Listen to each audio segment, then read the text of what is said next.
নামাজ পড়ার পরে ঘুমের থেকে উঠে আমি ব্যালকনিতে গেলাম, গিয়ে দেখেন আমার গাছে কত সুন্দর ফুল ফুটছে, কি মনোরম ফুলটা, কালারটা দেখেছেন? আপনারা কি এই ফুলটার নাম কেউ বলতে পারেন? একসময় অনেকগুলো ফুটবে, কিন্তু কালকে আসলে আমি পশ্চিমবঙ্গ সকালে এত সুন্দর ফুল দেখব। তো ওইটা অনেক বেশি বড়। আর এর ফাঁক দিয়ে ওই যে দেখেন আরও কলি আছে, যখন ফুটবে আরও বেশি করে আপনাদের সাথে শেয়ার করব। যেমন হয় গাছ শেয়ার করেছিলাম, তো গাছে প্রচণ্ড কাটা, কিন্তু ফুলগুলো এত সুন্দর লাগে। এই যে এই যে দেখেন গাছগুলা। আর আসলে ফুলটা আপনার নামটা আমাকে জানাবেন যে আপনারা কী নেবেছেন। ওই যে কলি ফুটছে। এরপর এদিক থেকে আবার একটু সামনে একটু পাশে চলে আসলাম, এসে মানি প্লান্টটা দেখার চেষ্টা করছি। হাত থেকে মানি প্লান্টটা যে দেখেন মানি প্লান্টটা অনেক ভালো লাগে। তারপর আমি কিচেনে ঢুকলাম।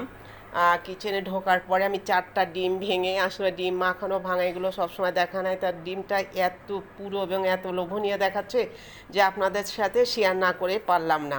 তাই এই যে 4টা ডিম একসাথে দিয়ে ফ্রাই প্যানে উল্টাতে গেলে যদি ভেঙে যায়, তা আমি পিস পিস করে কেটে নিয়ে তারপরে এটা উল্টাই দিচ্ছি। দেখেন যে কতটা লোমনা, কত পুরো। 4টা ডিম একসাথে যে যে কতটা ভালো লাগতে পারে এটা আপনি রুটি পরোটা, তারপরে হচ্ছে পোলাও, সাদা ভাত, ডালের সাথে খেতে পারেন। এবার আমি রুটিটা বেলার চেষ্টা করছি, আর কিছুটা দেওয়ার চেষ্টা করছি, কারণ এই যে দেখেন ডিমটা আমি নামালাম। নামানোর পরে আমি রুটিটা ছ্যাঁকা দিচ্ছি, আর কিছুটা ভাঁজ করে রাখছি। তো ভাঁজ করে রাখার পরে আমি এগুলা অবশ্যই সবগুলাই করব। তো আমার হাতটা আঙুলগুলা দেখা যাচ্ছে যে আমি রুটিটা দিয়ে মানে হাতটা আর কি ক্যামেরা আসলো। তো এই যে আমি আস্তে আস্তে দিচ্ছি, পাওয়ার কমায় রুটিগুলো শেখার চেষ্টা করছি। আসলে সব দিনই আমি ব্রেড খাই না, আর বেশ নরম তুলতলা রুটি, একটু আটার ভাগটাও মানে একটু বেশি লাগলো, তো যা হোক পড়ে নাই।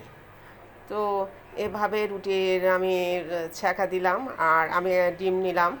নেওয়ার পরে এই যে পাশে চা আছে, চা খাবো, কোনো দিন চা কোনো দিন কফি খাই, সকালটা এভাবেই আমি আজকে শুরু করলাম। তো এরপর আমার কিচেনে আমি মানি প্ল্যান্ট দিয়েছি, মানি প্ল্যান্টটাও আমার ভালো লাগে। এই আমার সকাল।